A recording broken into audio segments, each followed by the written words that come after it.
Kisah Rasulullah, bagian 35.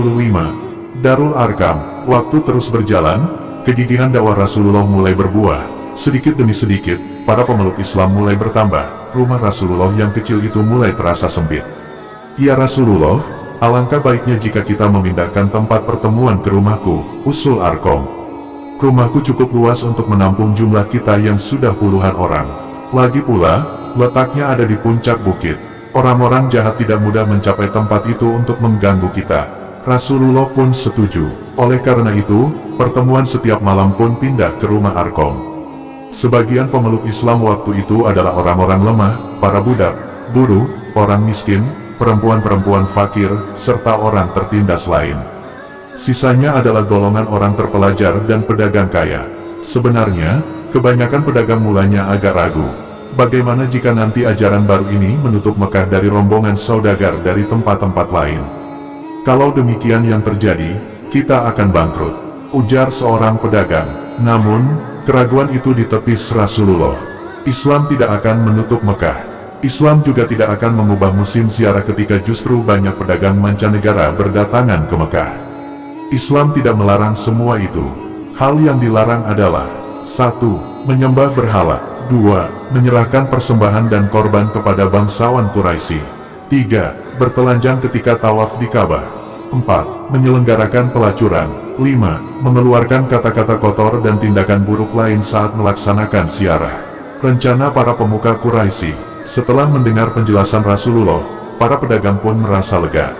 Kebanyakan mereka bukan pedagang budak dan tidak menarik untung dari korban yang dipersembahkan untuk bangsawan-bangsawan Quraisy.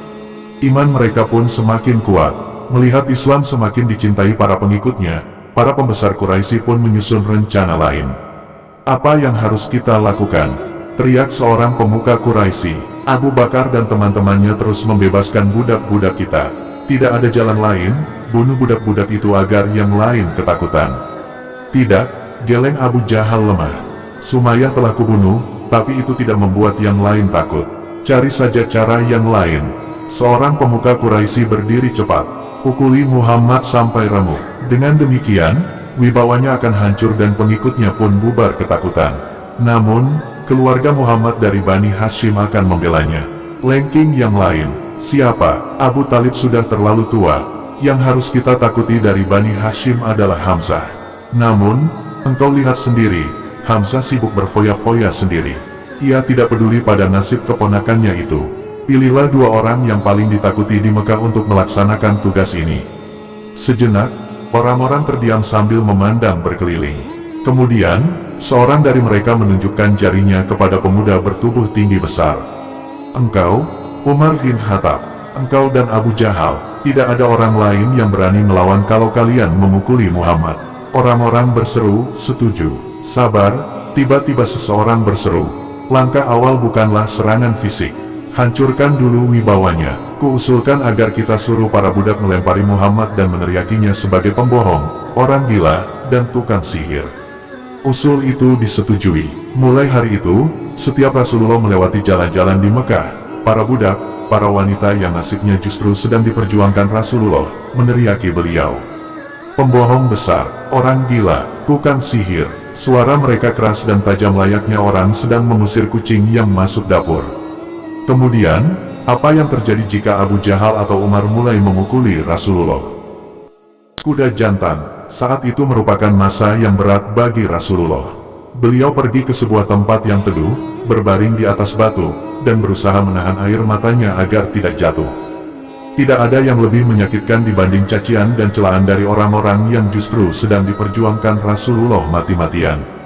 Sementara itu, di depan Ka'bah, Abu Jahal berkoar di depan teman-temannya. Aku bersumpah untuk menghantam kepala Muhammad dengan sebuah batu ketika dia sedang sujud kepada Tuhannya.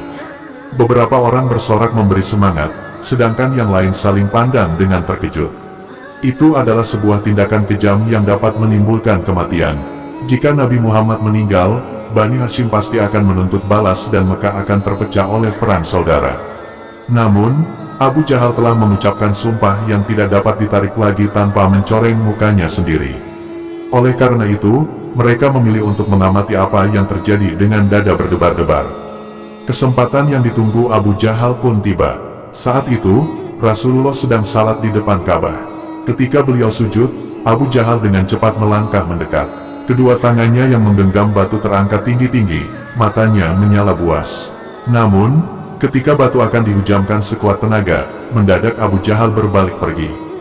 Batu di tangannya lepas dan wajahnya pucat ketakutan. "Ada apa?" semua teman-temannya bertanya kebingungan. Dengan napas tersendat-sendat, Abu Jahal berkata, "Demi Tuhan, di depanku tadi berdiri seekor kuda jantan. Belum pernah aku menyaksikan seekor kuda jantan serupa itu. Kepala, tengkuk, dan giginya sungguh mengerikan. Aku yakin dia akan menelanku seandainya batu tadi kuhantamkan." Abu Jahal pergi cepat-cepat untuk menenangkan diri. Orang-orang memandang Rasulullah dengan heran dan takjub. Sementara itu, Rasulullah tetap melanjutkan salat dengan khusyuk. Wajah beliau begitu teduh dan tenteram. Bersambung.